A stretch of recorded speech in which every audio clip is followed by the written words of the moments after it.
give me 2 minutes to think of an opener. I'm running out, man. I don't have good ones anymore. What can I qualify?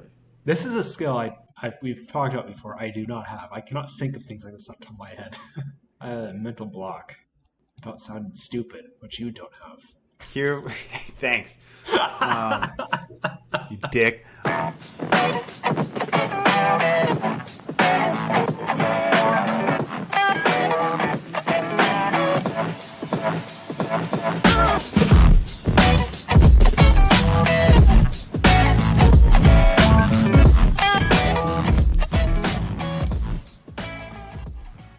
Welcome to Unqualified Opinion, the podcast with a level of ignorance that can only be outdone by our president.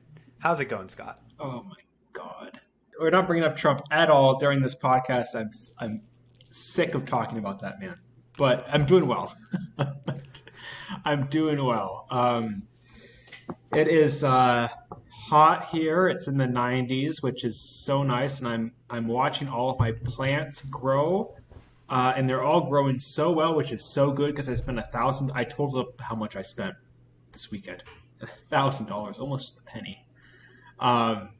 So they better grow well, damn it. Oh yeah, if they all died, that would be so depressing. Well, they actually plants come with warranties, actually. Really? Yeah. So some of the ones I have a 2-year warranty. And like if it dies, you take a picture of it and presumably bring it to the nursery where you got it, and they'll, I don't know, refund you or give you another one. Do you have to prove that you didn't just fuck it up and forget to water it for 2 months? I guess the rationale is plants are expensive to begin with. Like a bigger one's like $60 or $70. You're spending that. Why would you spend that, not take care of it, kill it, and go through the whole trouble of bringing it back? I mean, yeah, you could do that. But some plants don't make it. Some plants, they just don't take. Oh, just when you're transitioning into the soil. But what if you just have shitty soil or buy the wrong fertilizer or something and fuck it up yourself? Yeah, I don't know. I think it's kind of a hassle to do. Yeah, I'm guessing it's the same thing as a mattress. They have a guarantee, but 99% of people would never use it. Let's say your plants die 1.5 years from now. It's what's the chance that you're going to remember you have that warranty and then bother actually following up instead of just buying it again? I know. You probably just dig it up and throw it away and think, oh, wait, I should have taken a picture of that. It's they bank on people not remembering. But if you do remember, it's a nice peace of mind. But they're not dying. None of them are dying. They're all thriving. And I have this theory. So I've been seeing these bugs here in my lawn, in my yard that I've never seen before. So either I'm paying more attention, or because all the plants are native, I have created. I think this theory is complete garbage, but I like to think that it's true. I've created an environment that attracts a whole new ecosystem. Well, the one that used to be here, right? They'll come back. And I'm inspired because I watched David Attenborough's Planet, and he talks about how ecosystems, when they're restored to what they used to be, the wildlife comes back really, really quickly, much more quickly than you would think. So I am restoring the environment, and all of the happy little animals and insects are just dancing around. No, but I do think that that's really, really cool, and it would be interesting if you could actually measure that a little bit more quantitatively. But the other thing that I hear when I hear you talk about this is it sounds kind of like you're transported back to childhood a little bit, right? Where by playing in the dirt and looking more closely at the environment, you see the plants, you see the bugs, you see the whole ecosystem that's there, right? And there's a level of real joy and innocence that comes from engaging with that environment at that level. I don't know that I definitely don't do it all anymore. So I'm jealous of that. That's nice.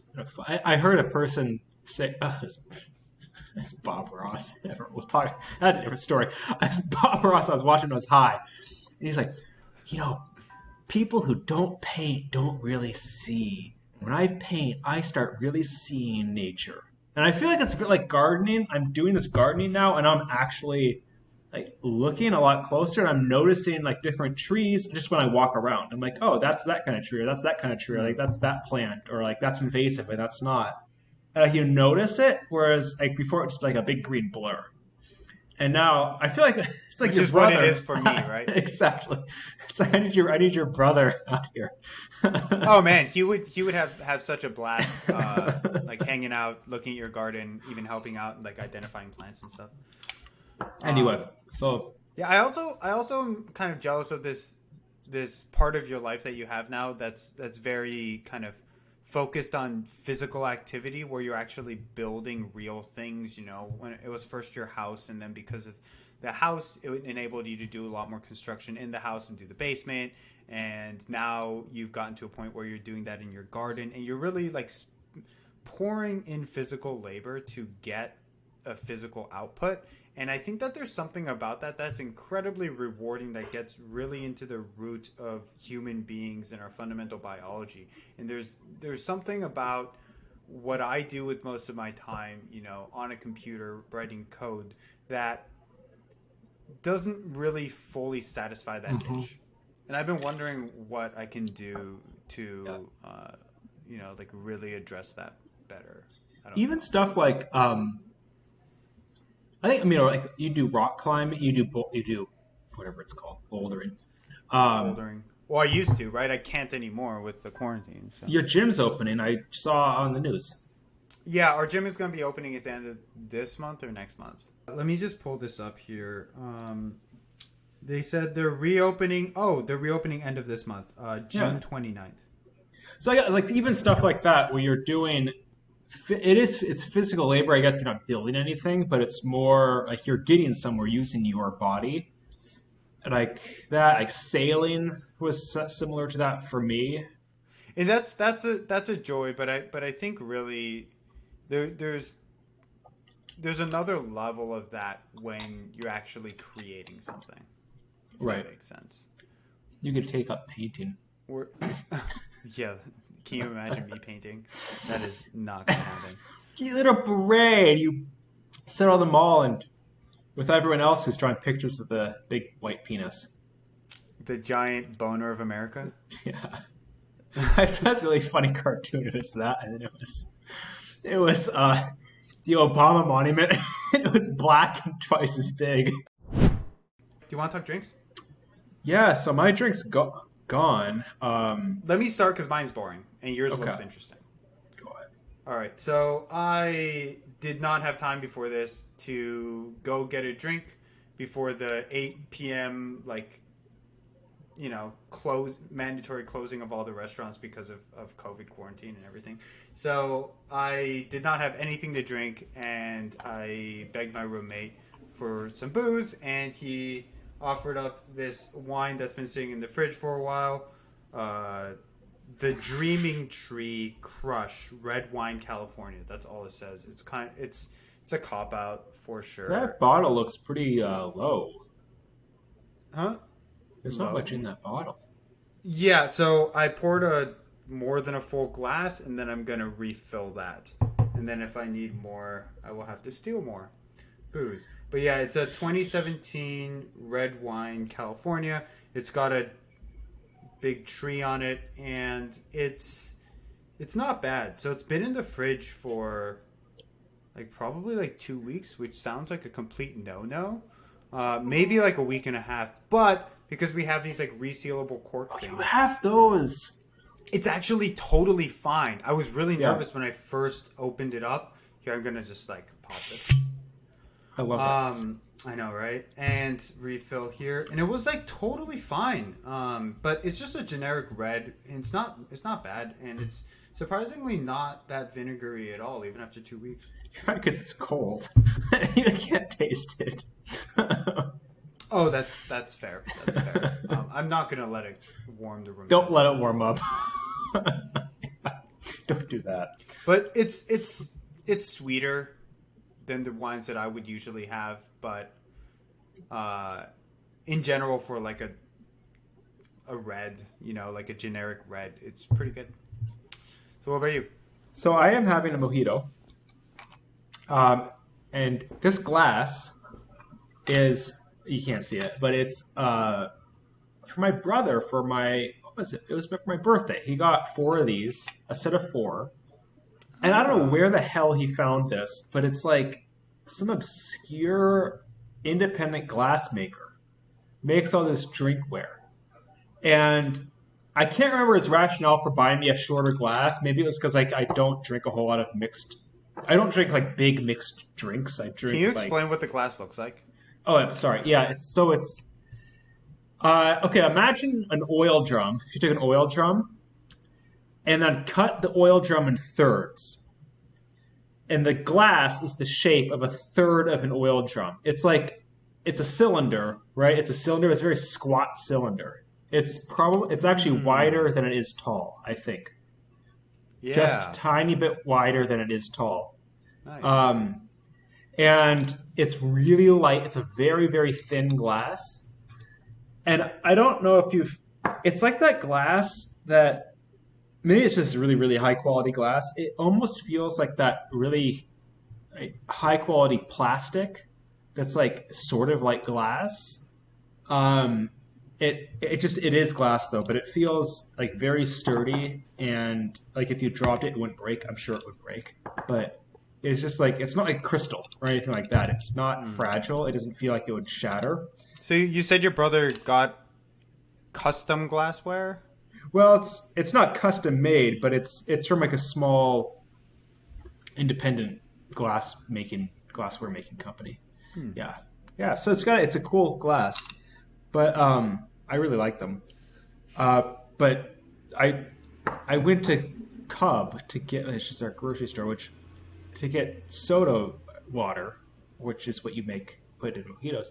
They don't have it, and I've had this issue with them before. Like it's like a small format Cub, and like they'll not have the weirdest thing. They don't have my big things of oatmeal. Like what the hell? And they don't.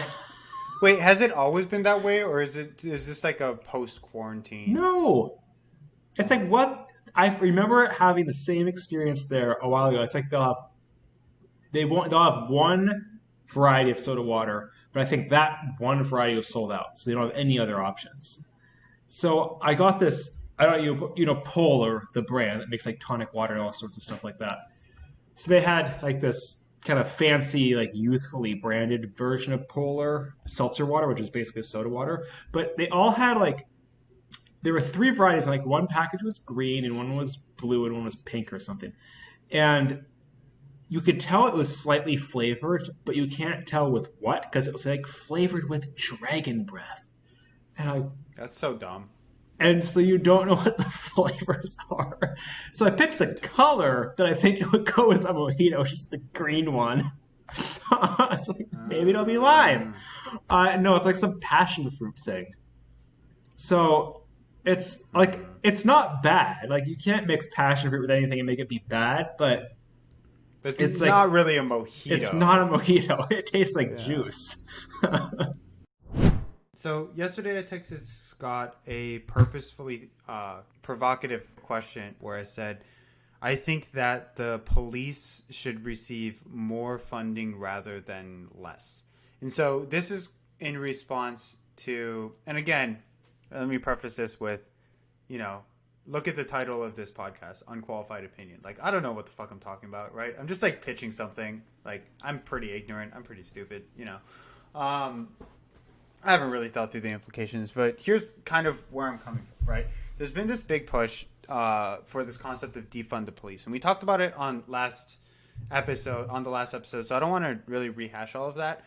But there's an extreme kind of spectrum there where there are people on the far left saying that they want to completely abolish the police or radically defund the police, and then there are people who are more moderate, who are saying let's reallocate funding that's going to the police right now toward more kind of community-driven initiatives that are there to build up and support a community, and then move staff out of the active police force into a position where they can actually help out the community without being there with guns and being intimidating and all of that, right? So I've been struggling a lot with what the implications of this are, because one thing, when I try to take a step back and I think holistically about, okay, what are the actual problems with the police right now, right? One of the big systemic issues that I see with the way police departments work right now is that there is a severe there are a few things, right? There's a severe lack of training, right? Most cops get, I think it's some crazy statistic, like 6 weeks of training, and then they're thrown out on the streets, right? So let's think about what a cop's job is, right? I'm in a high pressure environment. There's somebody who has the capacity for violence, and I have a gun strapped to me, right? That cop is constantly aware of that fact, right? If that, quote unquote civilian, right, which is probably not the best term to use in comparison to a cop, but I can't think of a better term right now. If that civilian makes any kind of move against the cop's mind is immediately going to be like, are they reaching for my gun? Because then you're suddenly in a life or death struggle, right? Think about these cops. They don't have a lot of training.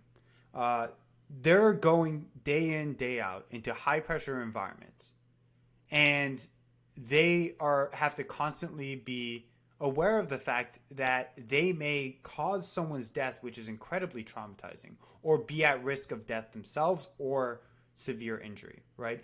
In this high pressure environment, we also have to layer on the fact that there is severe undertraining, right? There's also the parallel issue of like intense militarization and like why the fuck is funding going there? That's a problem I'm not going to talk about right now, right? So given all of this, right, it makes sense to me that you need to set up several initiatives to make sure that the cops aren't in this adversarial kind of relationship with the civilian population, such that they will have more and more incentive to take on bad actions or to assume bad intentions from those civilians, right? You need constant, continuous training. You need an initial boot camp that is heavily focused on how do you de-escalate a high pressure situation, right? And it doesn't work by just having the first 6 weeks, right? Like, you should have months of training, and then you should have retraining on top of that, because we're talking about people who are in charge of people's lives. Like, that's really, really important, right? I actually think, quick interjection, I think police in Germany get 3 years of training for education. Yeah, that sounds great. Like, why the fuck do we have 6 weeks? That's absurd, right? We need a careful vetting process because we don't want fucking crazy psychopaths, and we don't want people who are killing people, right? Like, we should be screening those people out, right? The other important thing that we have is we change the relationship between communities and the police, right? Right now, in a lot of communities, police officers go in, bust up a home, and cuff somebody, right? Like, obviously oversimplification, but you get what I'm going for, right? It's massively disruptive to a community, and it pits the cops against the community and the population there, right? What you need is a police force that has a continuous outreach effort to actually establish a relationship with the people in that community. Go to the kids that are potentially at risk of going into crime, engage with them. And like, if you're that kid and you have limited opportunities in your life, right? It's not like you're a bad person. But if you see the cops as the enemy, like, why would you turn to them? If the cops were to do a better job of outreach and they were able to like talk to these kids, talk to the population in general and be like, hey, how can we help you? How can we make sure that we're in active engagement with you, right? In order to get to that point, we need yet additional training, right? And we need yet additional resources to make sure that there's an ongoing effort toward establishing that community relationship. And so I think about all of that, and I think about like, okay, what are the structural changes that you need for a police force to actually reduce violence and increase cooperation? And it's all about like investing in those officers to make sure that they are the people that should be in the position of power that they're in. And then I hear defund the police, and that sound runs counter to what I'm thinking.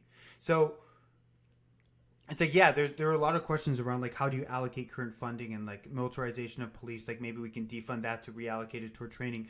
But what I'm hearing, or what I'm thinking at least, is that a a, a simplistic narrative of just cut police funding, like what's that going to do to a police force? I think it's going to make it more antagonistic, less capable of training people, less capable of vetting the right officers, less capable of establishing those community relationships that are necessary, and overall it's going to escalate tensions between a community and the police. And so I think the opposite might be the most productive approach. You restructure the police departments, but then you also make sure that funding is going toward the kinds of training that you need for officers to be the people that should be in the positions of power that they're currently in.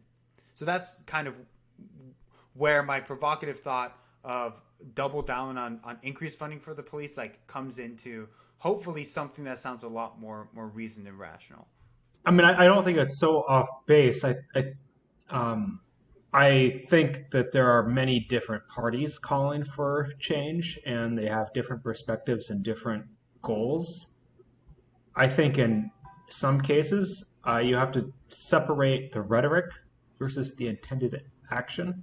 I think the rhetoric of defunding the police, in many ways, um, is a tactic. Using that rhetoric as a tactic to get people's attention, and it works. Um, I think it can create animosity, but I also think this sort of rhetoric gets these kind of discussions that we're having now started where they would not have got started otherwise. Hmm. Um, so I think you have to consider that. I saw this great cartoon which I think kind of summarized some individuals' aspects behind this. People saying defund the police, and the cartoon was and an older white guy coming up and saying, "Well, I don't agree with that because da, da, da, da, da. Like, what are you talking about?" And the one saying defund the police and says, "Well, what I actually mean is," and it's a 20 paragraph explanation about police reform. That's not a rallying cry. Perhaps you could have picked a different rallying cry, but I think what it gets to the point of is that reform has not proved to be effective for 300x years. And you have seen an increase relative to violence of the police budget. And that money, and I can say this work in other aspects of government, throwing money at anything usually doesn't work. It has to go hand in hand with culture change. And money does not fix or create culture change. And sometimes it can have a backwards effect. I use an example. At Hennepin County, I should really start using the name of that county. We have a strong disparity reduction focus. We put a lot of money behind it, millions of dollars. We struggle so hard with getting people to actually do something about it. Like putting all this money behind it, but like people are still in the same, like, we go slow, we go methodical. And I'm not saying this is a parallel to police force, but you have to consider, why is the unions against more training? There are forces against increased training. There are forces against that has nothing to do with budget. I completely agree. Yeah, so I said we need to double down on funding the police, but that was just, again, in the same way that defund the police is. It was just a provocative statement to get this conversation started. But I completely agree with you. I don't think that either slashing a budget or increasing a budget is going to, in and of itself, make any kind of significant change that we need.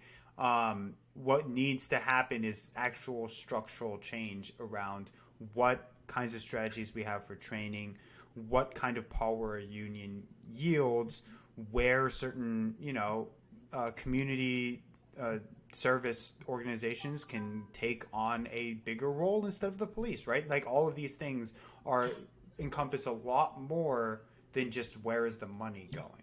And funding or not funding, or training or not training, those are tactical decisions. those are not, they can be strategic decisions, but they are tactics.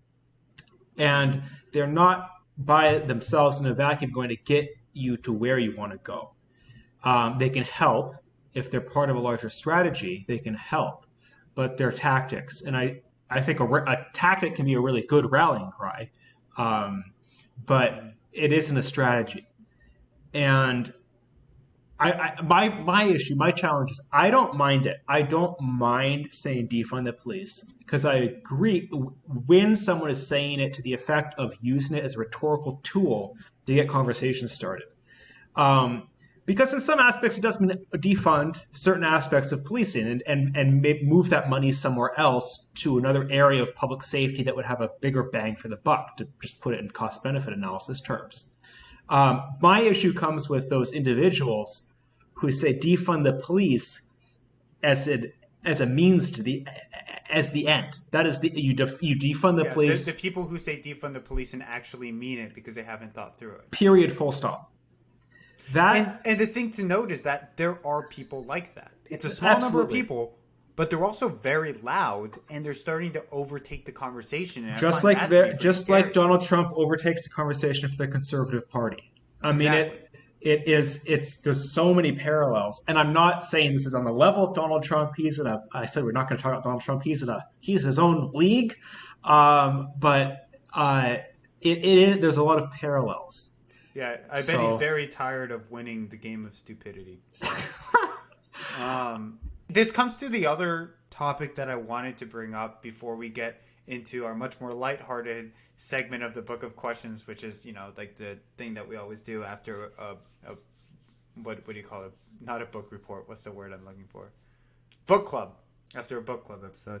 But that is like, so I've been seeing a lot of different people on the left speaking very loudly in a way that I see as very, very radical, very, very biased, and ultimately is going to hurt the very causes that people are pushing for. And I find this to be incredibly problematic because I think that it's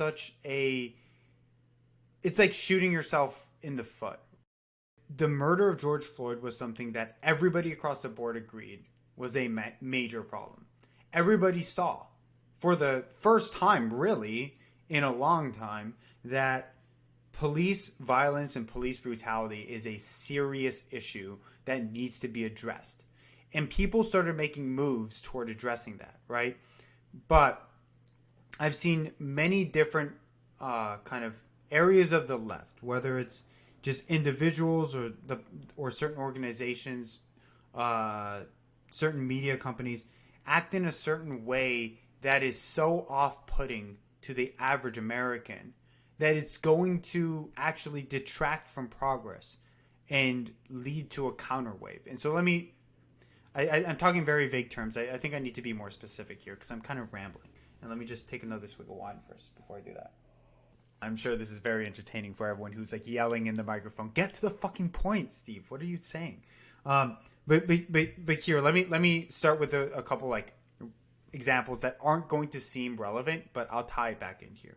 So the first one is the one that we've been talking about, right? Defund the police. There are a lot of people who are very active and loud on Twitter who are very serious about this idea of defunding the police, slashing the budget by 50%, 100%, dissolving a police office, police department entirely. It's incredibly unrealistic, and a lot of people are looking at that and saying, like, what the fuck are you talking about? You don't understand reality. Like, that's not a realistic position to take, right? And we've already talked about the nuances of using a phrase like that to be provocative so that you can get a conversation started. But at the same time, it's such a provocative phrase that it can be very problematic and just immediately off-putting to people who were otherwise opening to listen after seeing such a horrific tragedy, right?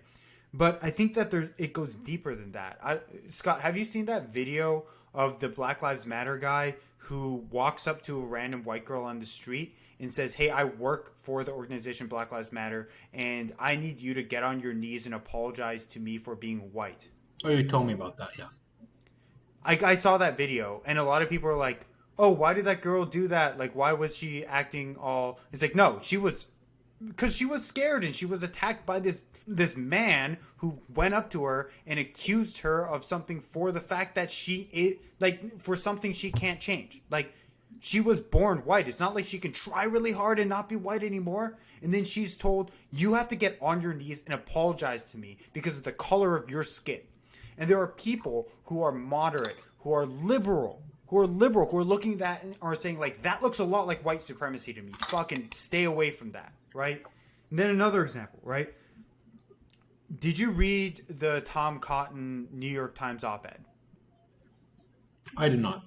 Okay. So Tom Cotton, I think congressperson? Senator. I think senator, but fucking Texas. I know about it. I know about it. Yeah, just for the audience, I'm very confident that you know more about it than I do. Tom Cotton wrote an op-ed a few weeks ago, right? This is kind of old news, but he wrote an op-ed a few weeks ago that said, hey, look, in times of crisis, we need to be able to act. I support sending in the military to stop these rioters. And he made it very clear in the opinion piece that he wasn't talking about protests. He wasn't talking about shutting down protests at all. And he was just saying, like, hey, in certain circumstances, you need to be able to use a show of force to stop the mob mentality, the craze that happens that can cause massive destruction in a city. I personally do not support such an authoritarian position. Especially because we fixed it without the military. We fixed it without the military, and in hindsight, the protests spiked, the National Guard came in, and it was all fine, right? Do you know what the New York Times' response to his op-ed was? Yeah, I'm very So the New York Times. So when I first heard about this, I kind of put off reading the op-ed, and then I started looking for the op-ed about a week later. You know what? I searched it in Google. Can't find it. You can't link to Tom Cotton's op-ed. Instead, the first like 5 or 6 links are liberal op-eds that are bashing that op-ed on New York Times. In fact, the only way I was able to read it was that I had to go into a different op-ed that was talking about why Tom Cotton's op-ed was racist and authoritarian and tyrannical. And then I had to link to it from there to read it. And then guess what? New York Times puts out this massive statement before you can read the op-ed that basically prostrates itself to the public, saying like, we are so sorry we allowed this to air. We're going to keep it here, but we want you to know that we didn't realize it was going to be so offensive. We didn't let enough senior editors read it. It was a terribly racist thing. We don't really support it anymore, but we're leaving it so that you can see why it's so bad. And then I read it. It's a reasoned argument from someone who would support military use of force, which again I disagree with. But he doesn't say anything racist. He doesn't say anything flagrant or disgusting. And guess what? The New York Times is saying we don't allow for this kind of disgusting statement. And then all the op-eds that were showing up as top pages on the Google searches were like flat out insulting the guy in the worst rhetoric possible. So then, okay, so why am I mentioning all this stuff, right? Because here's what it looks like from someone who's ignorant and doesn't keep up with the nuances of all of the specific different parties in the left. And hey, like these are all different people with different perspectives, right? These are all different positions that are nuanced. But what's the larger picture here? The larger picture is you have a media institution, you have Black Lives Matter organization, and other social groups. You have massive protests. You have politicians who are supporting those protests, despite the double standard with Corona. You basically have a massive part of the left that has gone full swing into racialized identity politics and decides that logic doesn't really matter anymore and that they're willing to just shut down everybody else. And if you're the average American and you're seeing that, you're going to think, fuck, I don't want any part of this. This is ridiculous. Like, this looks absurd. This looks tyrannical. This looks like it's against the idea of individual freedoms. And I don't want to be a part of that. And what is the outcome of this? The outcome is that you end up with people who would otherwise be very, very much in line with reasonable reform, backing away from supporting it. And I think that it's self-destructive. And I think that it exposes like a really gross underbelly of the left where people are just like scared and self-policing and willing to just like throw away fundamental liberal values, right? Freedom of speech is a liberal value. The idea of equality, fundamental equality, treating people as individuals, throw it out the window. Like, the majority of Americans don't want any of this bullshit. They don't want the identity politics. They don't want the oppression hierarchy. I have two short things to say because I think we want to get on the podcast the book. Tom Cotton is known for racist comments in the past. He's well on the he has a record of that, and it is. And I have not read the article, so I can't make a determination for myself. But it is very possible there are dog whistles in it. I don't know. And a part of that comment, a part of this point is no, it does not justify retracting it, and I don't think it justifies. People can be angry about it. That's fine.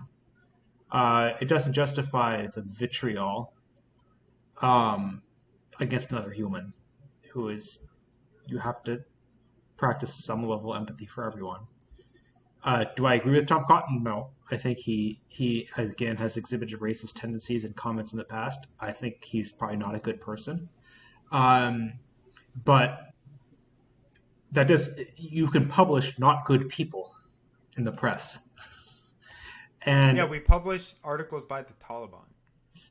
And what gets to, and again with Taliban, you also they do good things too.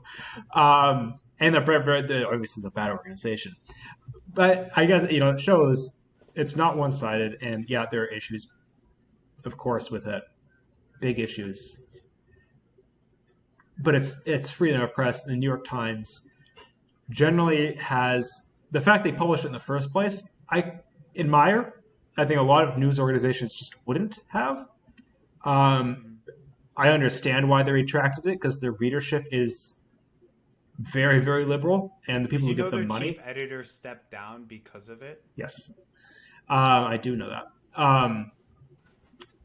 So they have a lot of market pressure, and it's a business. So from a business standpoint, perhaps it makes sense. From a freedom of the press standpoint, perhaps it does not. I think this, and that goes. So my second comment is, on a positive note, I really try to not let instances like this poison the water. Because what we have before us is a movement largely of level-headed, empathetic people from across political spectrums who want an issue addressed that has not been addressed in 300 years. This is the first time we're having a national conversation about systemic racism. Really, the first conversation since the Civil War at this level in this country. And maybe since the Civil Rights Movement. Civil rights movement could be, that's the challenge. Civil rights movement is more like, let me vote. This is more like, let me be equal to you. I can absolutely, there's parallels, absolutely. I think issues like this are very easy to focus on and get you negative and down on everyone involved. And I really try, it needs people like you, Steve, and me, and a lot of people that I think both of us know, to keep pushing it forward and keep pushing the good conversation forward and keep pushing the constructive conversation forward and keep pushing the conversation forward in general. Because this is a time in history that our generation will be remembered for. And do we let it implode, or do we see it through to a logical conclusion where we actually see significant change? And I see my responsibility as moving the conversation forward productively and moving action forward productively. That is part of my day-to-day job. But I think all of us play a role in that.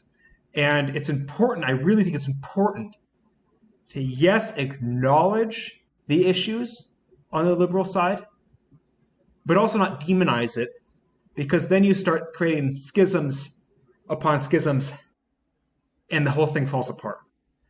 I think it's really important to have that to try to, even though it doesn't seem like we are, to try to keep building a coalition that has some commonalities. And I think it can be done. But I think it's issues like this that really threaten it, but they're not insurmountable. There's a very good chance that I am too critical of a very small number of people. Um, but again, what I fundamentally worry about is that this might end up being a missed opportunity, right? There is a real opportunity here to make some actual changes to address some of these structural problems. And by letting some bad actors, I don't know, commandeer the language of people who are actually truly progressive and liberal to push regressive politics forward. I don't know. I really think it's important, just from a pragmatic perspective, for people who want to see change to really call out the bad actors. When you see this Black Lives Matter guy going out and like posting a YouTube video and think that it's normal, or here's another example. This, I think it was New York Times, but I don't remember. Lee Fang, I think the guy's name is. So this reporter, Lee Fang, he goes to one of the protests and he is asking people, what do you think about the movement, and do you have anything you want to say? And he goes to one of these black guys, and the black guy says, like, I think that's great that this is happening, that we are talking about this, but I think that it's also just as important to address the elephant in the room, which is black on black violence. And black on black violence is an incredibly important issue that no one's talking about. And my question to you is a black man only this important when he's killed by a white man? Or is he just as important if he's killed by a black man who's not a police officer? Mm-hmm. And then Lee Fang was mobbed on Twitter. He didn't even say anything. He just filmed a guy who was black, who was criticizing the movement on something that's very valid. And he was mobbed on Twitter by the Twitter mob. And it's like, I don't know. I see those things and it frustrates me, because that's the ammunition that people who don't want to see change can use to stop it. And so it's like, how can we police that? How can we be better about stopping that kind of terrible behavior? And how can we allow for the actual hard questions to be talked about? Like, how can, like, that is a really hard question, right? The black on black violence thing. Anyway, I think it really comes back to this idea of selective empathy, and I think everyone practices it. And I think you also have to be empathetic with people who are, you have to understand where this liberal sentiment is coming from. It is, from wealthy white people living in urban centers. It's coming from partly, if I think, a feeling that they're never really going to be able to do enough because they work in corporate and also they feel partly guilty. From fear. And from fear. There's also a fear. Let's be honest. There are a lot of people who fear being called racist, who fear the fact that they might actually have some prejudices and they're going to be revealed. And so what do they do as rational actors? They think that the best thing is to bend over backwards and virtue signal the hell out of the implications of being called a racist, the implications of being called a bigot. You might lose your career. Right. Well, people have lost their career, and I think it's important to know that. And I am fortunate, and I think you're fortunate to be in positions where you can be in the middle. And I'm going to say I'm not middle politically, but it's kind of the middle of this conversation. There are people in careers and in friend circles that they can't be. And that if they don't, I don't want to say toe the line because I think there's elements of that I wouldn't say apply to this. But if they aren't voicing, if they aren't singing on the same tune and the same chorus all the time, they either they don't have the education, they don't have the skill, they don't have the know-how to talk about what alternatives might be. They grew up in this. This is who they are. This is who their friends are, and it's who they are or have become. So I don't know. I think yeah. like really, to answer your question, like how do you work with this? I think the first principle is you have to understand where they're coming from. You have to understand this is a serious issue. That this is a serious, serious issue, and people are passionate and angry and sad about it, and rightfully so. And you also have to layer that they have their own personal background and personal friend circles and education and all these other things that are driving them to act in a certain way. And I think through reasoned conversation and not diatribes and not trying to rationalize, but just trying to listen and learn and tell kind of what you think. And I guess this is from experience. My brother is more on, and his girlfriend are more on the further left than I am on this issue. And I had that conversation with them. I didn't get mad. I didn't raise my voice. I didn't, talk ad nauseum. I was like, no, where are you coming from? Okay, I get that. I see where you're coming from, but have you considered this? And they're like, oh, maybe, yeah, I guess I should consider that. And I learned things from them. I learned things from them as well. It's not a one-way street. So, yeah, I think you're in a friend circle or like that is a lot more liberal than like where I work because I don't know. No, but what you say makes a lot of sense, and it's really important to recognize that it's not just about other people being open minded. It's about being open minded yourself, right? And always, and again, like since the protests and stuff, I've been trying really hard to be really open minded, right? Like you can, for the audience, you can listen back a couple episodes ago when we first started talking about COVID, and a lot of it was just us kind of going back and forth on a lot of the complexities of what was happening, and even about like justification of looting and stuff like that. And like I think in general it's really important to be open minded, and one thing that I'll say is like, and again, maybe this is not pointing toward you, Scott, but toward the audience. But like, if someone is listening to this conversation, is hearing something that they're feeling like a gut emotional response of like, that's inappropriate to say, right? Like that's a point at which you should check yourself and why you think that, right? Why are you having that reaction? What is it about what's being said right now that's so inappropriate? And maybe it was inappropriate. And maybe it was inappropriate. And that's very possible. But let's be able to state exactly why it was inappropriate and rationalize that instead of just outright deny it because of the emotional response, if that makes sense. And I think that's important for everybody, right? In any position at any level of the political spectrum, to be able to critically think through and also give people the benefit of the doubt. I think that's an important thing. Like I'm an idiot, right? Like I don't know what the fuck I'm talking about. That's why this whole podcast is called Unqualified Opinion. Like I don't know what the fuck I'm talking about.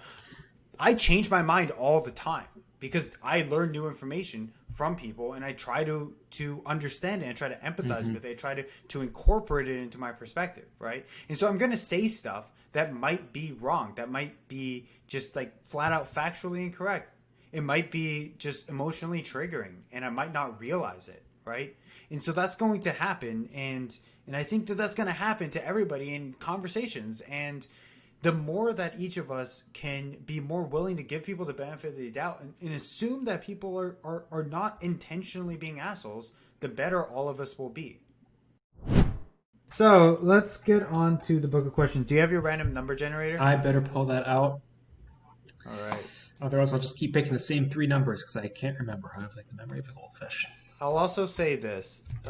We're probably starting to hit the limits of this book. So we're going to need a new either book or another way to get random questions out for off-the-cuff discussions. So Scott, you should think on what we should do about that. I bet there's some good alternatives out there. If anyone in the audience has comments or suggestions, they should let us know through. I have no idea how the fuck we do comments. We don't actually follow any of them or keep track of them at all. So, I don't know. Like, figure it out. Get us a message. I think we have an email. It's like unqualified.opinion.podcast@gmail or something like that. I didn't know that. Well, I will say we do not have Instagram or Facebook or any of that shit because we're too lazy, and by we I mean Scott. And we do have YouTube, which is like auto uploads our episodes when we post, but we never look at that. Okay, So. Steve, it is actually my mission this weekend to figure all this out. It is on my list. Yes, it only took 32 episodes. 33? I don't know. Hey, I did quite a bit of research on the Facebook thing. That didn't pan out for a number of reasons, but yes, I will not even start justifying it because you put so much more time and money in it than I do. Moving on. Do you have a random number generator? I do. What's the top number? So the top number is 280. Nope, sorry, that's wrong. 291. See, we need something that's like 1,000 questions. I know. Okay. Ready? Actually, it started on 3. Have we? So do we explain this, Steve, on the podcast, like what this book is?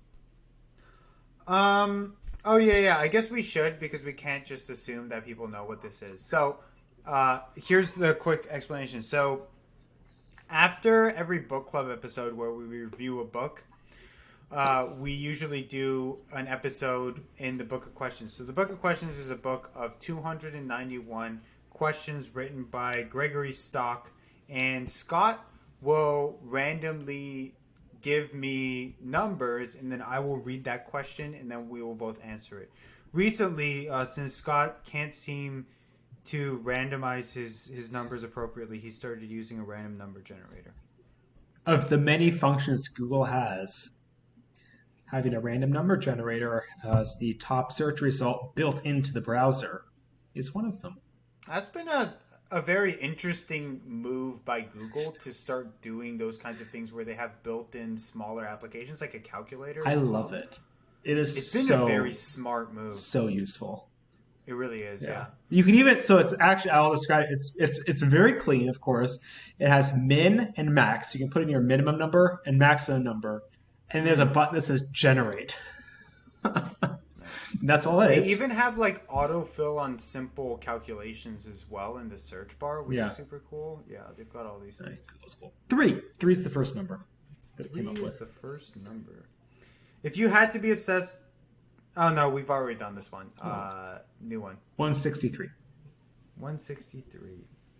Would you get a tattoo the size of a dinner plate if you knew it would somehow save the lives of a busload of innocent tourists who'd otherwise die?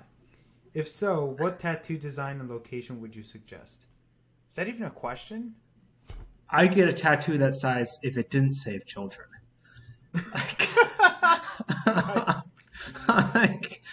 I don't know. I've always wanted to get a tattoo. I just can't come up with what and I like the size as long as I can cover it up in a business meeting. So if it's not on my face or my neck or my hands or my wrists, I really don't give a fuck. Where would you choose though if you get to choose? It's the size of a dinner plate. Mm-hmm.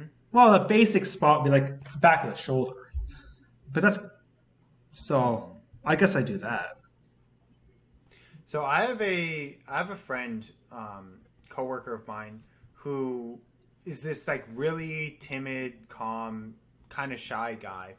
And at our holiday party, he revealed to me that he actually has this massive tattoo of a vulture that's kind of on the side of his body, where your kind of rib cage goes down into your side abs. Yeah. And it's like this really, really intricate ink job that he has. Massive tattoo. And I had no idea. And he had gotten it, I believe it was because his father passed away, and his father used to be a tattoo artist. And in memory of him, he had gotten that. And I thought that was like a really cool tattoo that That's he got cool. with like this awesome vulture. That's And so if I were to choose a location, I think like that location is a really good one because it's, again, like what you said, it's super subtle. It's not going to show up in a business meeting, but it's still like not a super basic place. And I think that with tattoos, you don't want symmetry. Like that's kind of boring. I hadn't thought of that. I actually, when I said dinner plate, I pictured that it had to be round, which wouldn't work for your side really, unless it wrapped around you. But if it was like volume wise the size of a dinner plate, yeah, I would do it on my side. Do you have any tattoo ideas in general? Like, have you thought about getting a tattoo? Um, I had ideas, and I don't know. I can't even remember any of them right now. It was a long time ago. There's these really beautiful shells. You know what a scallop is, right? Yeah. So, at Martha's Vineyard, there are all the beaches. It's a big scallop area. You can get scallops everywhere. Personally, I like to eat scallops. But all of the beaches have scallop shells, and they are so pretty.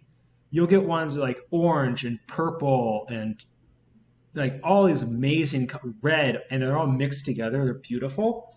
And so when I was little, my mom and I and my brother, we like collect really cool looking scallop shells.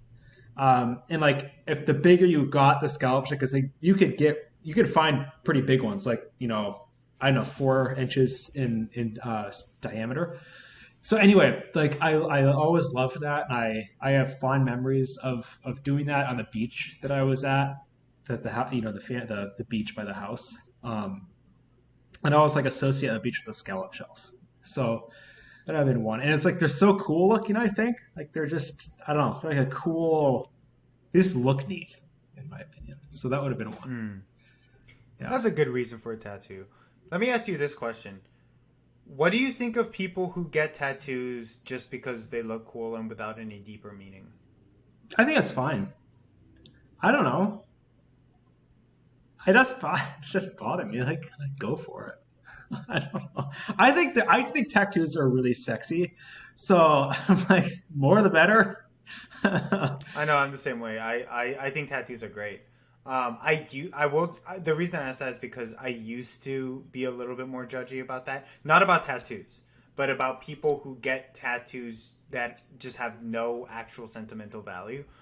But the reality is, like, first off, like, you do you, and then if it looks cool and you enjoy the fact that you have that tattoo just because it looks cool, like, what's wrong with that? And so I've kind of grown to have the same perspective that you do. It's art, and I'm gonna say it's art in your body. So I don't like this art art has a deeper meaning, but you can also just appreciate it.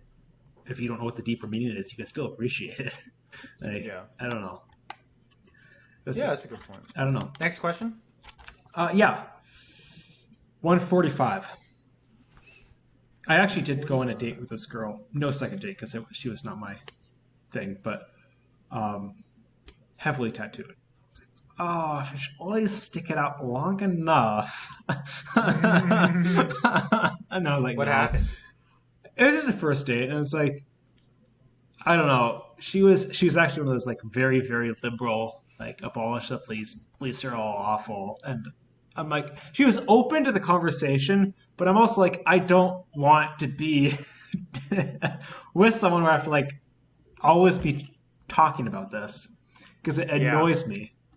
So it was no second. She was nice and she was hot, but it's just like I can't keep this up.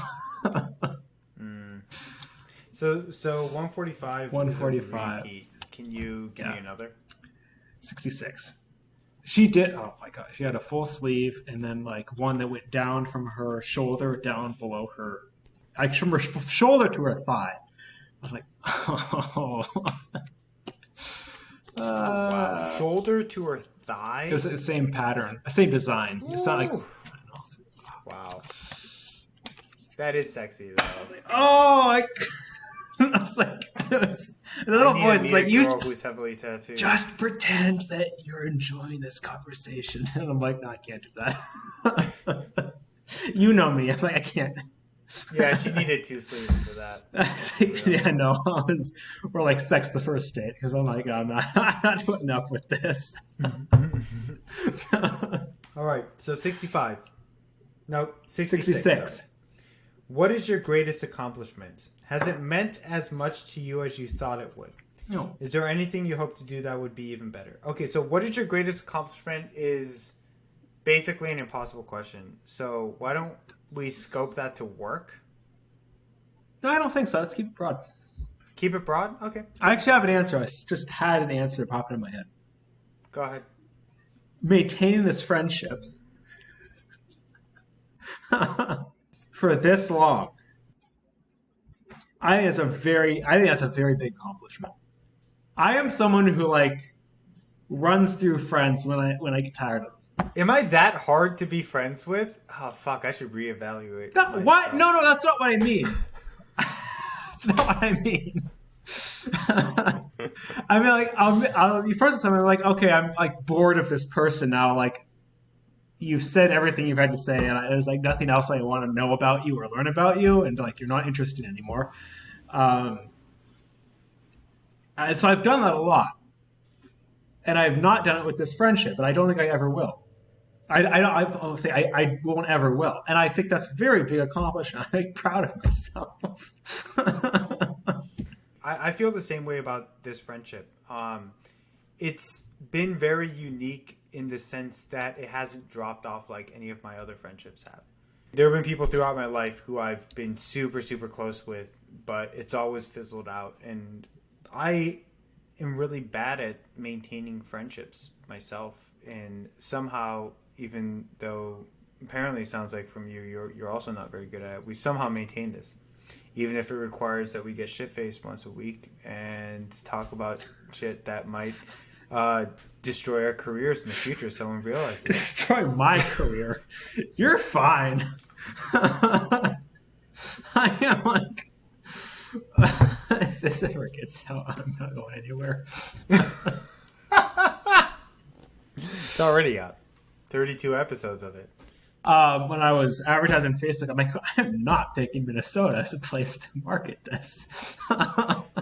Anyway, so you have to pick a work one because I want to hear a work one. A work one, yeah. Well, this is going to be kind of vague and a little bit of a cop-out, but I will say that I think that my greatest accomplishment, from work at least, was to become a legitimate software engineer. So I went through college doing geography, and I didn't come out of that with any kind of technical knowledge. And I was able to go from no job to minimum wage job to the job I have now, where I lead teams. I'm a senior software engineer, and people actually listen to what I say, which is crazy to me. Without the formal knowledge, without the foresight early on to understand that I should be in this career, and through a haphazard mix of like training myself online and taking courses that were above my level and being able to kind of push that haphazard collection of knowledge into cohesive enough of a foundation to be at a place where I'm now mentoring people, which feels insane to me. And I think that one thing I should really flag here is that, like, I'm proud of this accomplishment. I'm proud of being in, like, I started at a place where I was graduating college and kind of like came out of a 4-year high. And I suddenly realized, like, shit, I did not learn marketable skills in college. Right? And like, I turned that around somehow, but I'm not by any means saying that I'm an exceptional human being. Like, a combination of a very lucky turn of events and then a system of privilege that allowed me to get to a place where I can and hit those lucky sequence of events. And then also the grind that I put myself in that was tied into a deep sense of guilt and insecurity. Like, those things together put me to where I'm at now. So that's, like, I don't know if that's a fair I think it's absolutely fair. statement. I was gonna say that for you if you didn't say it. Take us how you will. I'm very proud of what you've done, Steve. It's like really impressive. Thank you. It's really I appreciate impressive. that. Like I could not have done that. It's just because I remember when you were there, like learning how to do some of those basic stuff, and you would come over and help me at that stupid website. Um, it's working on. And I wasn't even that much help. You weren't. I remember. And now it's like you're just so far beyond that. And I remember you doubting yourself so many times. You're like, I don't know if I can do that. I don't know if I can do that. I don't know if I'll get the job. And I'm like, yeah, you will, Steve. And you always did. And again, like, I think a lot of it was luck. Like, I hate saying that. I don't think, Steve, I think you're not giving yourself enough credit. I think you have the skill. And to be frank, and maybe this is from my own background on opposing, but my own views, but I think the skill is one thing. A lot of people can teach themselves that. You have I think a really rare combination is you have the interpersonal skills and you have the technical skills.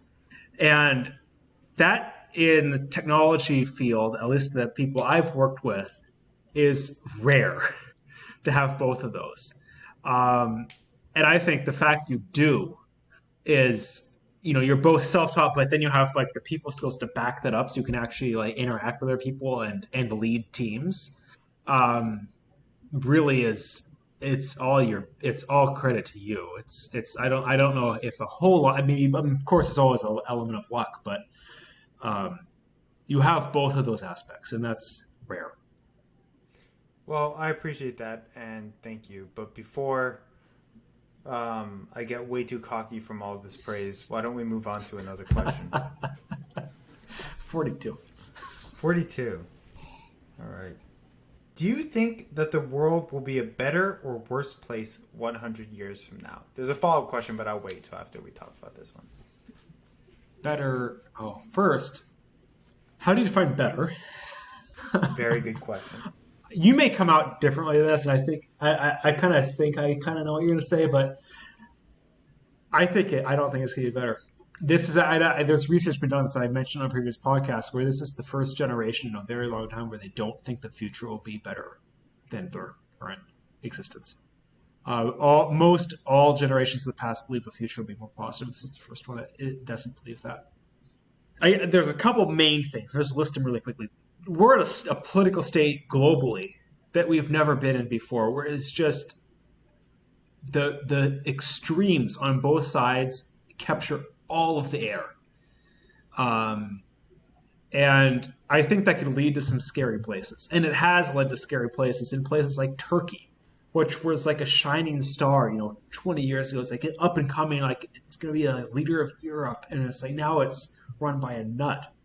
And like Syria, like a bright star in the Middle East. And now it's just in ruins.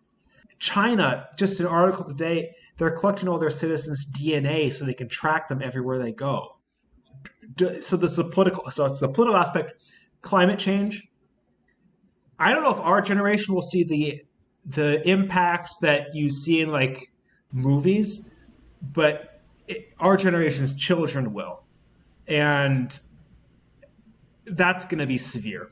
I mean, it will be. There's no way around it. Rising sea levels will, half a foot from where they are now is going to cause mass destruction. Depending on whether or not we can get technological innovation in order for carbon capture and renewable energy. That's the challenge. Yeah. So I would say those are the two big things and I would also say the technology scares me. I think there's this technological optimism, and I know you aren't in that camp, Steve, but it's like technology can serve everything, like cure everything. Like some people believe that. I think I'm afraid this is like a lesser of the two fears, but of the three fears. But I'm afraid that we're going to work ourselves into a situation of like, and maybe this is just like out of Hollywood, but like this technological dystopian future. I do think I lean more toward technological optimism than you do, Scott. Yeah, you do. So I think that's a fair assessment. Yeah. I completely agree with all of the concerns and flags that you're stating here. Like I think that there is a real risk for more globalized political instability. I think that there's a real risk of climate change if we don't get our shit in order as an international community, and we really haven't, right?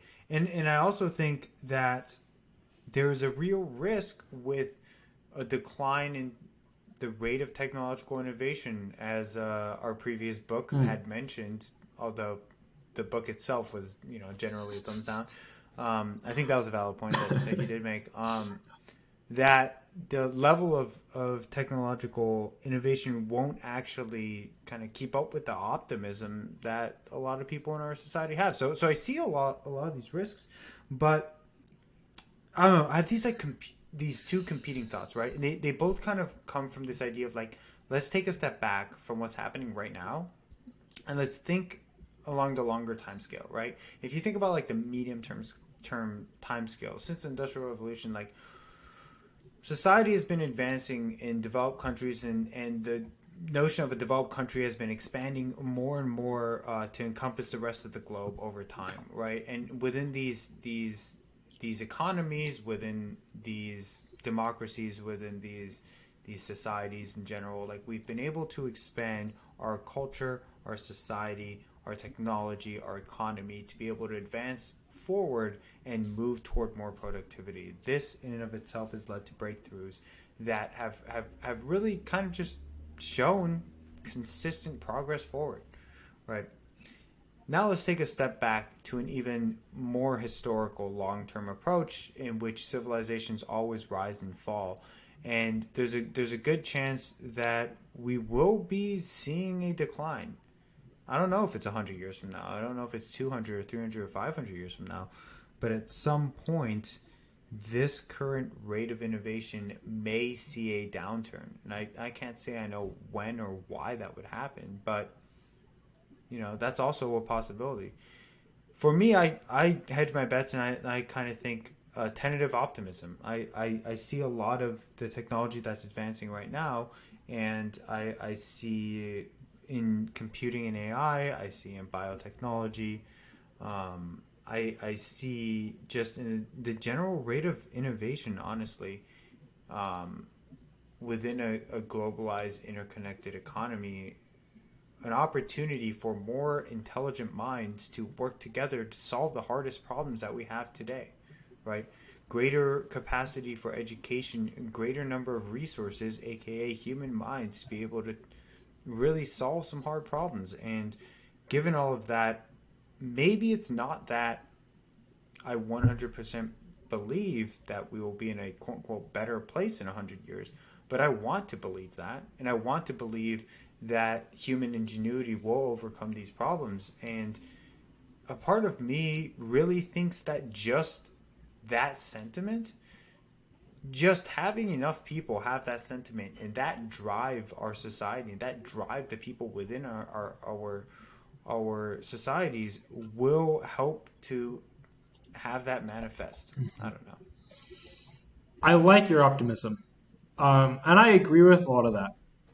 I guess for me, climate change is the existential threat that all of the air. It's hard to get passionate about climate change for me because it's so hard to see where I am.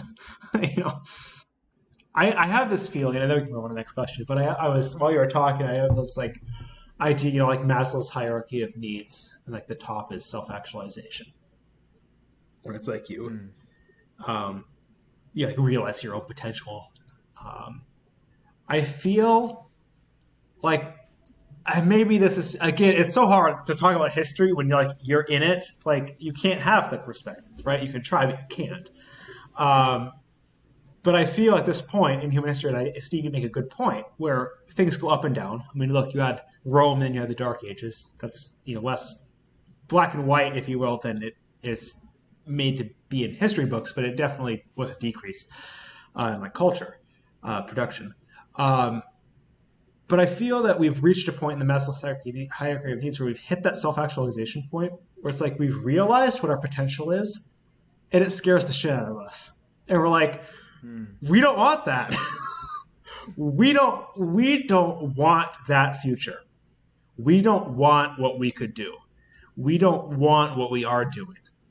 And I'm talking about, like, we don't want continue. We are doing global warming. We don't want that. We don't want this like surveillance state. We don't want this like seemingly endless end game in politics of like one side wins, the other side wins, one side wins, the other side wins. Like we've like realized that we're like at that point. I just feel that like we don't know where the fuck to go from here.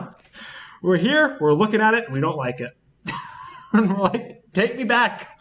Take me back. Oh yeah, I understand that. Have you seen Elon Musk's Neuralink stuff? No. Shit is terrifying. So Neuralink is basically, I'm gonna butcher this, but it's the ability to set up some kind of microchip that you drill into the skull, and then you replace that part of the skull with enough kind of electronic communication that can kind of reignite through electrical impulse that part of your brain, and you can utilize that in very specific ways that it can target, for instance, like chronic mental disorders. So you can fix Alzheimer's and things like that, which is super awesome. But the way Elon Musk talks about it, it can very easily translate to rapidly increasing cognitive capacity in such a way that certain people can be highly productive beyond what anybody today can be. And so fundamentally changing what human beings are. And he expects that'll roll out within the next like 2 years. And so that feels very fast to me, you know, not that I'm opposed necessarily to a future in which we're able to augment ourselves to become more than what we're capable of now, but there's an open question about like, is that the future people want? And regardless of what I personally think, like coming back to what you're saying about like people seeing the future and seeing it as something they don't want, like that seems dystopian to a lot of people. It seems dystopian. It seems it's like you're hitting the top, the self-actualization, and realizing there's actually something else. And you don't know if it's like a trade with the devil. And you don't know. It's like we can surpass self-actualization because we can have things do self-actualization for us. And we're like, oh, we don't know if we want to do that. Yeah, exactly. You know, exactly. We don't know if we want to, because, you know, humans are at the top of the food chain. In some ways, it feels like you're giving up. And I'm talking about like a purely like psychological level. Like it feels to me in some ways just psychologically like you're giving up. You could be giving up some of your autonomy to something else that you've created, but then has like a quote unquote mind of its own or like power of its own. And or like, even scarier for me is like the that. idea of like you are shedding a part of your personality to become superior by certain arbitrary metrics. It's like you're losing part of your humanity in order to quote unquote advance yourself. It's like, is that worth it? Yeah. And also, do you get a choice? Do you get an opportunity to make that choice for yourself? It's hard. And it comes to the foundational question: is all progress good? And Republicans would half the country would disagree. I'm saying that kind of jokingly, but the whole idea behind kind of conservatism and republicanism, what so many people believe in, is that like there's norms and values that as humans we want to conserve. But I think a lot of liberals, when you start talking about human augmentation, will start sounding very conservative. Very conservative. And so you get to this point of, I mean, you look at, I'm sorry, I think this is a really interesting question. You get to like Islam, which is like a whole culture of billions of people organized around this idea of like preservation of norms and societal pressures. Highly conservative. And that is seen as that's what you want. That is seen as something you should, and I'm not saying it's right or wrong, but it's something you want to reach towards. And like that's many, many, many millions of people in this world organizing around that. So it's like you have to separate like what we can do with what people actually want. And that's hard, I think, for people who are involved in technology, and I can see the potential in it. But I think it's really hard sometimes to separate the potential from like the really tough moral questions. Yeah, exactly. So do you want to do one more question? Let's do one more question. 201.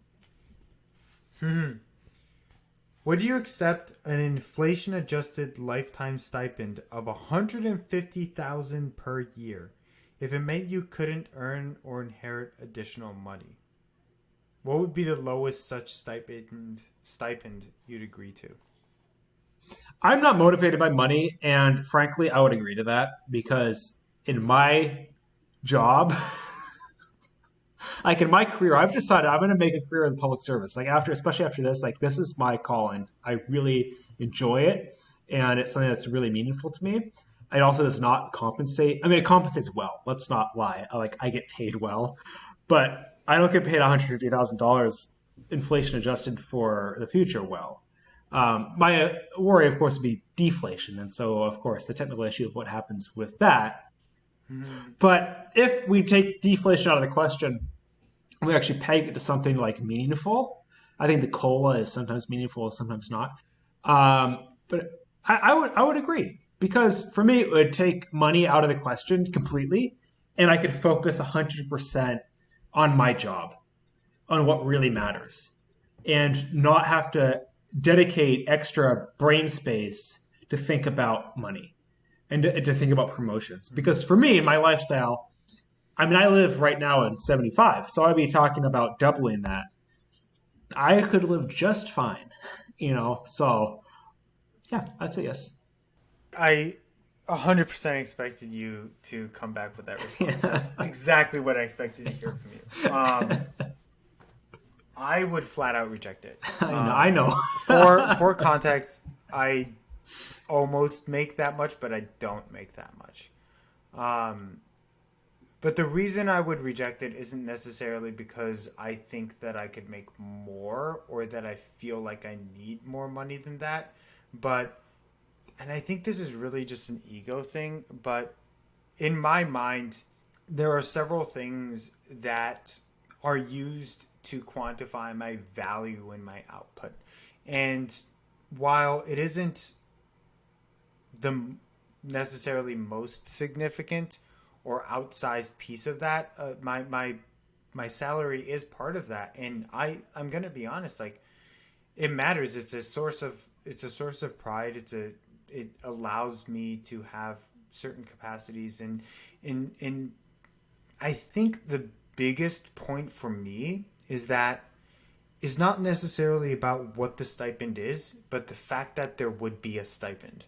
And that would be a problem for me because I feel the motivation, I feel the self actualization from the fact that I have the capacity to change the amount that I am making. Like if I put in more work, if I'm able to provide value to a point where my company can understand that and compensate me accordingly and change what I'm getting, then that is a level of validation that is very rewarding to me, and I like to have that as motivation, right? Like, does that make me shallow? Maybe it does. Like, it makes me more shallow than Scott, that's for sure. I would disagree, Um, Steve. I'm sorry to interrupt, but you're in the private sector. I'm in the public sector. We don't reward people based on salary.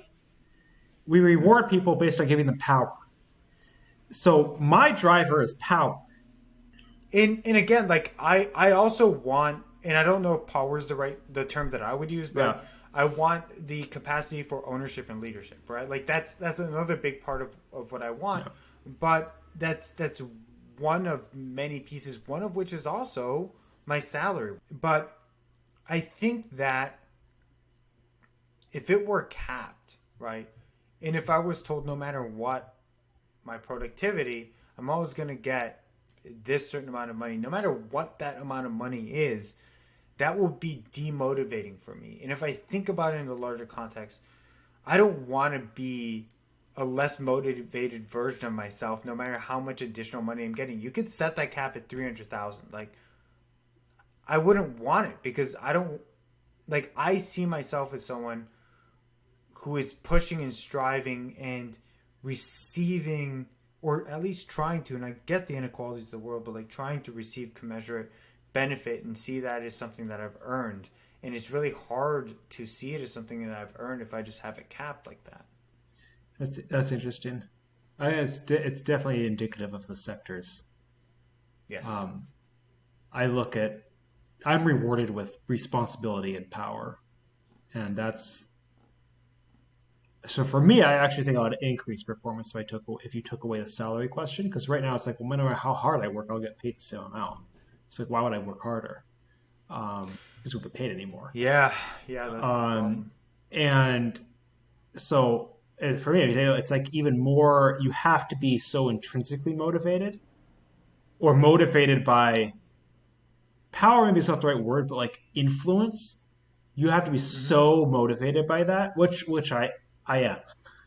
Um, that's what drives you, and to make well, my principal motivator is to make positive change, but that's kind of external to that conversation. And But again, I want to be clear that I'm not only motivated by money. no, there's a reason you work at where you do, Steve. And like, Yeah, and there are a lot of values yeah, there that I really want to support and right. promote, and I think it's a great company. But I do think that in the private sector, one of the ways that a company is able to show its appreciation for its employees is through money. Hmm. And in a lot of ways, it's a lot less about like, oh, I have a couple hundred more dollars this month to spend, and a lot more about the company values me enough to be able to take part of its profits and give them to me. And that's an expression of my contribution.